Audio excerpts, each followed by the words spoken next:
In this video, I'm going to show you how to create a whipped backstitch.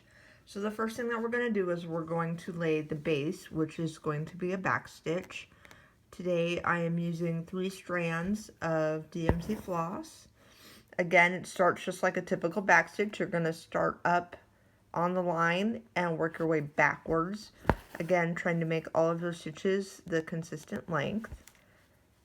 So I'm going to go ahead and lay my backstitch.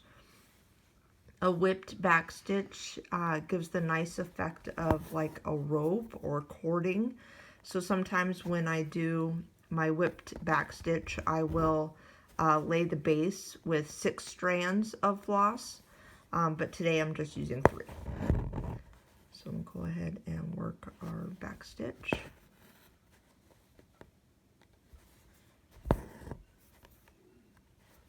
And what I also like to do when I'm doing a whipped backstitch is I like to use 2 different colors. One for the base, one for the backstitch, and then one for the whipped part. And I'll show you how to do that in just a minute. Again, when I'm doing my backstitches, I want to keep all of my stitches as consistent as possible.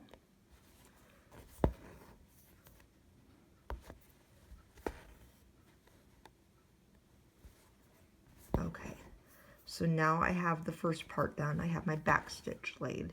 So now what I'm going to do is I'm going to take my second color and I'm going to do the whipped part. So I'm going to come up in the same, at the beginning hole of my first stitch. And now I'm going to weave my second thread through every single stitch. So I'm going to always start on one side and go through to the second side. So as I go through, I'm catching every stitch. I'm not going through the fabric. I'm just going between the thread and the fabric. And as you can see, I like to use the back side of my needle.